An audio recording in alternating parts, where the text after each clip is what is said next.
Professora Isabelle, seja bem-vinda. Então, nós vamos iniciar por você. Você tem 20 minutos para fazer a sua apresentação e, no final, nos encontraremos novamente. Então, vamos lá. Professora Isabelle, me dá só um minutinho. Ela é artista, pesquisadora e professora, formada em escultura pela Escola de Música e Belas Artes do Paraná, mestre em Antropologia Social com tema em Escultura Pública, realizado na Universidade Federal do Paraná, ingressou no doutoramento em Belas Artes e Escultura na Faculdade de Belas Artes da Universidade de Lisboa, em 2019, é professora do Departamento de Artes da Universidade Federal do Paraná desde 2013, no curso de Artes Visuais, nas áreas de Poéticas e Linguagens Tridimensionais. Participou de diversas exposições individuais e coletivas desde 2005, com trabalhos em pintura, desenho, cerâmica e instalações. Pronto, já fiz a apresentação, agora vamos dar início. Eu que agradeço.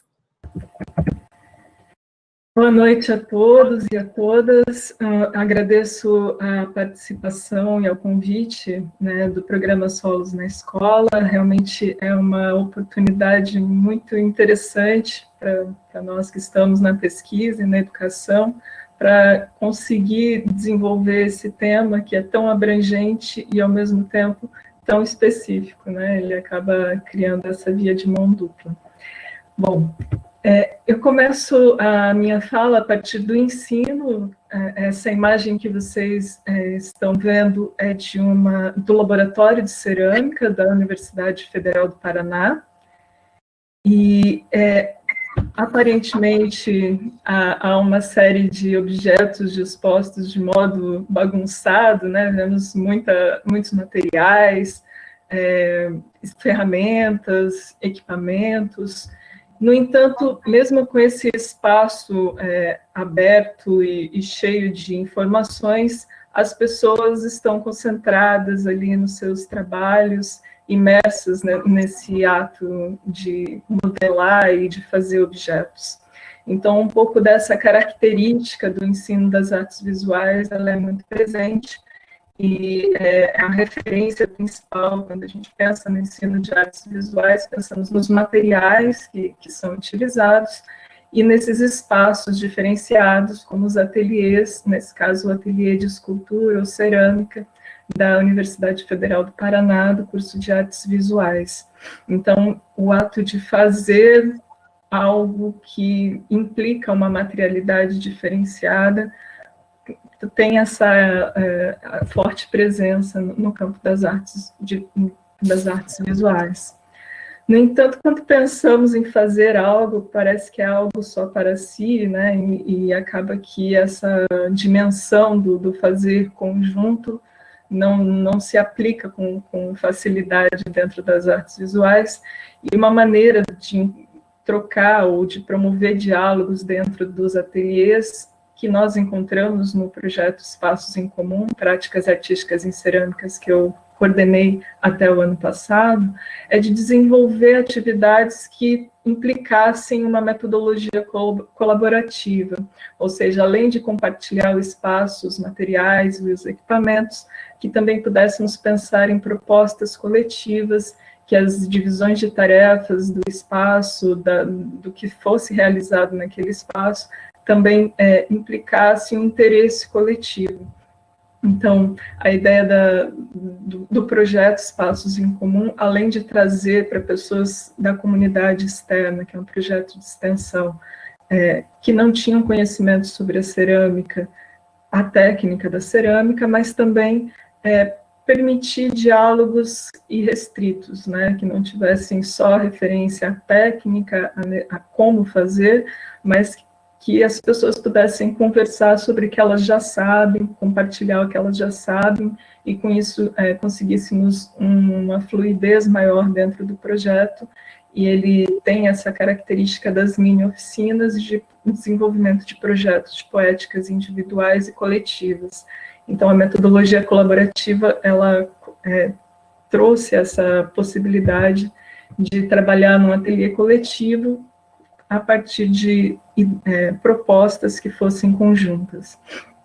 Além também de ter um pouco dessa preocupação comum, né, entre todos, não só com o espaço, mas também com as próprias pessoas, os cuidados necessários ao manusear metais pesados ou qualquer outro material ligado à cerâmica que tem implicações na saúde. Então, essa preocupação contínua tanto dos voluntários quanto dos bolsistas, né, em informar as pessoas sobre os perigos e os cuidados que são necessários dentro desses espaços, além das técnicas específicas, né? Como é que modela, como é que seca, como é a queima de uma peça em cerâmica, todas essas curiosidades técnicas dentro do ensino da graduação, elas são muito presentes e recorrentes.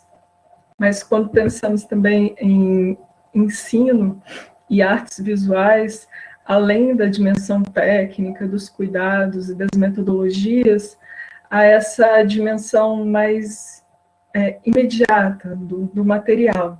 Então, as pessoas, quando falam, você faz artes visuais, ou essa é a sua área, elas já estão pensando mesmo na escultura, na pintura, no desenho, há um repertório, né, que é tradicionalmente ligado a isso. E no campo da escultura, o repertório muitas vezes é ligado à argila, que, digamos, é a matéria-prima principal desses ateliês de escultura e cerâmica, e ela está presente ali em quase todos os cantos desses espaços, né? Então, é quase impossível não falar de argila, mas essa materialidade em si só, ela apresenta problemas, né? Quando nós pegamos um pedaço de argila, sentimos, ele tem a sua umidade, a sua temperatura, é dúctil ou não, ele tem a dureza específica, mas quando pensamos em artes visuais, além de pegar no material, de saber a sua especificidade, a outra questão que é o que é que eu faço com ele, né? Como eu transformo, como eu manipulo, qual é a característica desse material enquanto trabalho artístico. Então, outros problemas começam a aparecer além da própria materialidade. A materialidade imediata, ou que a gente pode chamar, assim, em primeira instância. E essa preocupação é dada pelo processo criativo. Então, o curso de artes visuais tem essa característica de quase todos os exercícios em várias disciplinas, tem essa questão, o que é que eu vou fazer com isso, como que eu vou fazer, quais são os problemas que esse material me traz, mas além do material, quando eu percebo o material em relação com o mundo, com as experiências que eu já tive com esse material antes de entrar em contato, né, com a graduação, ou mesmo que eu já vi na internet, quando eu piso na rua, quando eu percebo esse material no mundo, quais são as características que ele me traz, ou memórias mais afetivas ligadas a ele. Então, há também um outro momento de percepção do material que não é só técnico ou ligado à sua característica física, químico. Esse material tem um peso no mundo, ele tem uma outra possibilidade de leitura que não se restringe à materialidade física. Então, esse é um dos desafios das artes visuais, não só com relação ao material, mas com relação a qualquer tema que se coloca, que é esse posicionamento crítico e reflexivo frente ao objeto ou tema de estudo, dentro da universidade, de modo um pouco mais sistémico. Então, há uma dupla ética que nós poderíamos chamar, aí no caso do solo ou da terra, né? O que seria imaginar a terra nas artes visuais? Esse convite é dado pelo viés do imaginário, da cultura, da visualidade, da sensorialidade, temas que nem sempre estão presentes dentro das ciências chamadas ciências da terra, ou ciências duras, mas que fazem parte, que estão presentes de modo indireto, né? No caso das artes visuais, ele é direto, é a primeira vertente para começar a pensar essa questão. Eu, enquanto pesquisadora e professora e artista, tenho também essa preocupação da dimensão poética da Terra, e por isso, quando me convidaram para a mesa, eu perguntei, poxa, mas a partir de qual abordagem que eu posso trazer essa inquietação que nós temos no curso, quando tratamos de qualquer que seja o tema, qualquer que seja a técnica, sobre a dimensão poética.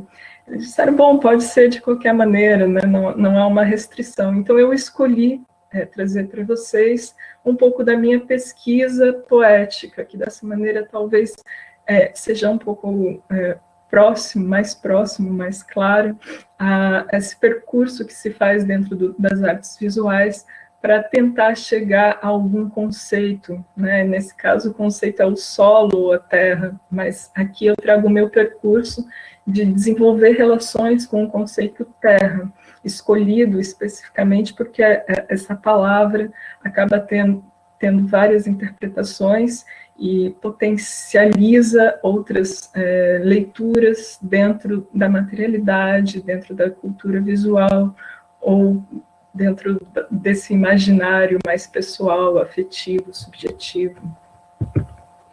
Então, como todo processo de pesquisa, tem a primeira etapa, que é observar, tentar recolher dados, informações do entorno, do cotidiano, de locais que sejam mais representativos.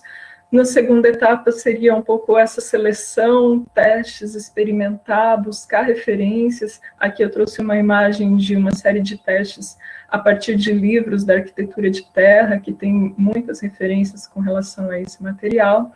E na terceira etapa, aqui um trabalho que tenta articular tanto as fotografias dessa terra, quanto esses pedaços de testes que acabaram se tornando parte do trabalho. Então, é uma cerâmica que conjuga a imagem e que conjuga também a terra crua como referência do teste.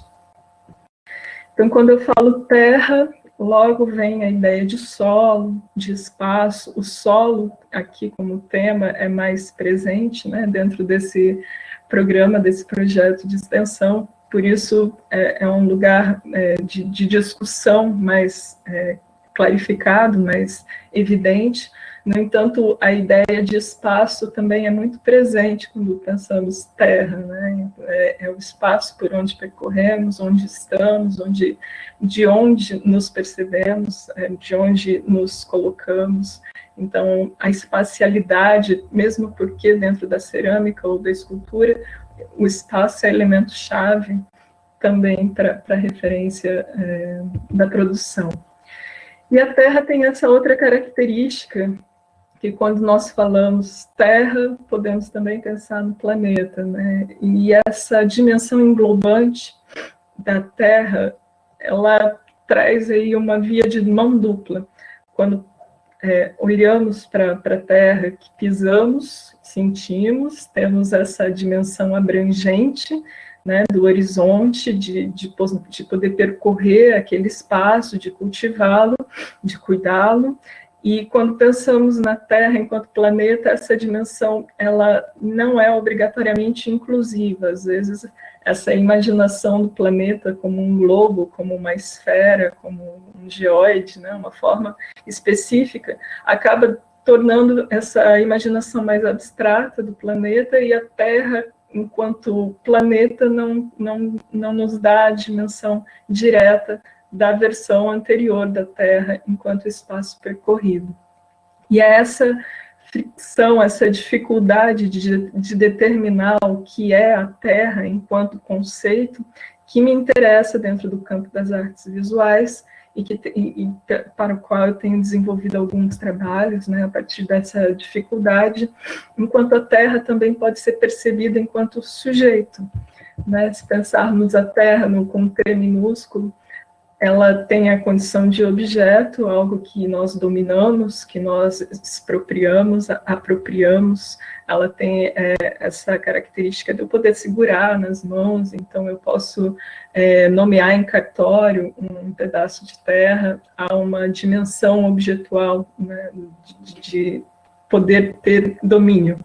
E no caso da terra, com T maiúsculo, o Michel Serres, que é um filósofo, ele vai dizer que a partir dos anos 70, quando começaram a ocorrer as primeiras reuniões internacionais para definir as questões ambientais, a Terra também passou a ter um estatuto de sujeito, com direitos e leis específicas para ela.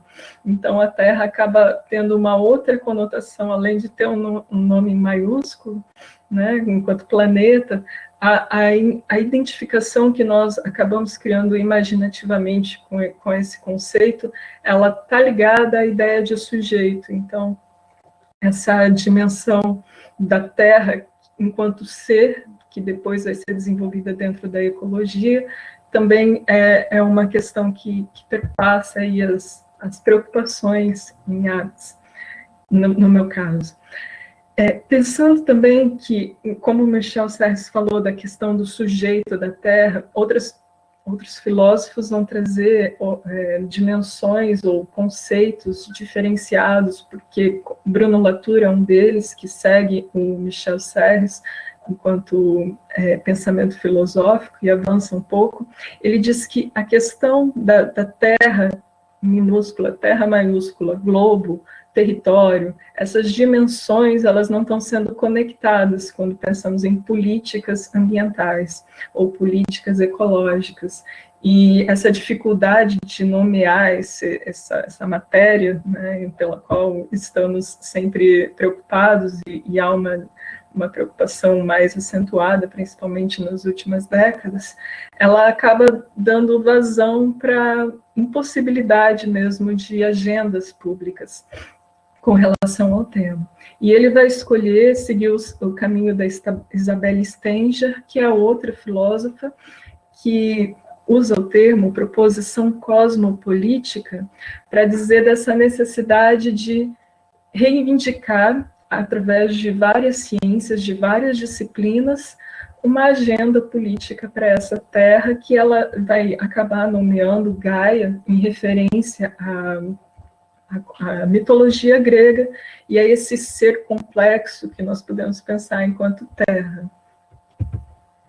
Então, eu trago alguns trabalhos aqui que acabei desenvolvendo durante esses últimos anos. Esse é um objeto em cerâmica, é um mapa. Quando pensamos terra, territorialidade, vem logo colado, né? E esse mapa tem a característica de ser muito fino, é feito em porcelana, tem óxido de manganês nas linhas para gravar. E, é claro, nós percebemos logo que tem uma relação geopolítica, que é um atlas, e tem uma característica presente hoje, né, para nós. As bordas borradas em azul acabam nos lembrando desse medo e dessa possibilidade, né, do avanço dos oceanos sobre os continentes, ou seja, da impossibilidade de muitas terras serem avistadas ou serem submersas. Mas outro elemento que não está muito presente, ou melhor, ele está ausente de propósito, é a falta da nossa localização, né? Quando pensamos onde é que eu estou dentro desse atlas, ele foi apagado, ou ele não foi gravado. Então, a dimensão sociopolítica, quando pensamos terra, ou mapeamentos, ou territorialidades, ela é uma questão que nos afeta também subjetivamente, né? Quando não nos vemos representados nos mapas, ou quando não nos vemos presentes nessa discussão. Outro trabalho que eu trago é uma série de azulejos, em que a terra armilar, ela é representada aqui no primeiro, e também há um globo ali todo bem desenhado. Há um interesse por essa dimensão técnico-científica bem amarrada, que define onde são os polos, qual é o centro desse planeta, né, e dessa fusão de cores e de matérias, e que isso vai se dissolvendo com o passar dos azulejos, com esses quadros que vão se recolocando em posições muito parecidas, no entanto, com definições um pouco mais abstratas, mais soltas, mais facilmente perdidas, né, dentro desse quadro. Quando eu trago agora esse outro trabalho que é sobre mapeamento, no entanto, esse mapeamento ele tem uma referência aí quase que escolar do caderno quadriculado e dessa necessidade de delimitar territórios, de construir territórios que, de alguma maneira, também são possibilidades de se ver representado nesse espaço. Então, os trabalhos, eles oscilam entre a semântica do que seria a Terra, a ideia de semiótica, quando eu olho para esse material, para esse objeto, para esse conceito, e sensorial também, porque quando nós pisamos, escorregamos, temos essa noção, outras possibilidades de interpretação desse conceito são colocadas. Aqui é um livro de artista em que várias palavras que remetem à construção com terra ou percepção da terra são dadas, e uma série de aquarelas, a partir, por exemplo, da palavra esboroar, que significa reduzir ou ficar reduzido a pequenos fragmentos, desfazer-se, desmoronar-se, esfarelar-se. E ela surge também a partir da observação de um barranco que estava desmoronando perto de uma área de rio. Então, essa observação que nos coloca subjetividades diferenciadas.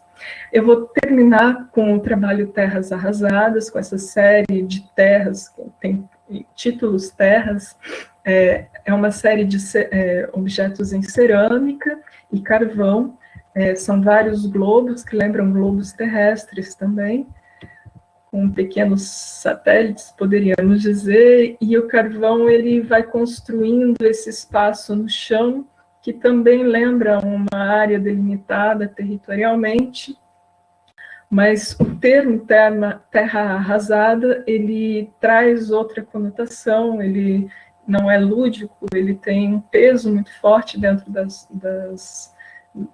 vivência cotidiana, do que sabemos sobre as guerras e sobre o modo de ocupação dos espaços, e de como nós também estamos ocupando esse espaço que nos é dado, ou que nós tomamos como nosso, de uma forma talvez agressiva, para torná-lo, para tê-lo posse, né? Então, essa ideia de que teríamos várias terras, de que teríamos vários espaços, e essa terra tem uma característica mais derretida, mais fragmentada.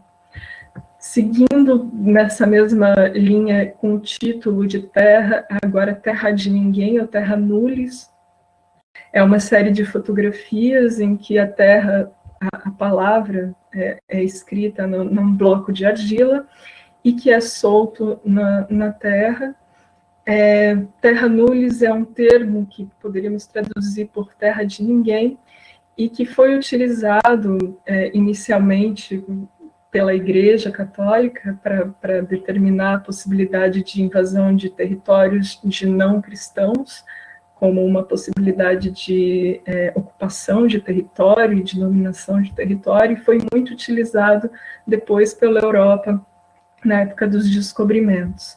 Então, quem não tinha a característica jurídica de ser reconhecido como sujeito, não tinha direito à posse dessa terra, mesmo que habitasse ali. Então, a terra de ninguém, ela tem essa dificuldade de dizer o que é ninguém, o que é terra, nesse sentido.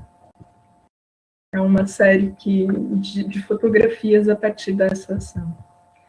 E, por fim, o trabalho Domínio, que foi realizado agora, no mês passado, trata da questão da terra como esse objeto de posse, como esse desejo de posse. O domínio é também ligado à palavra latina, que obviamente tem essa força de nos trazer para esse desejo de ter posse ou de ter controle, e esse domínio acaba se tornando de difícil percepção perto de uma margem d'água, que é uma margem de maré. Por fim, por menos de 5 minutos na mudança da maré, essa placa de argila se desfaz com muita rapidez, e nós percebemos até um pequeno caranguejo ali tomando posse dessa outra substância que aparece, e outros elementos começam a aparecer quando essa vontade de escrever, né, de tornar esse domínio claro, vai sendo apagada pela própria ação da natureza. Bom, eu agradeço muito a possibilidade de poder compartilhar um pouco do meu processo aqui com vocês e continuo aberta para dúvidas e questões. E agradecemos, professora Isabelle, por ter compartilhado conosco de forma tão inspiradora a relação, a conexão entre o solo e as artes visuais. Obrigada.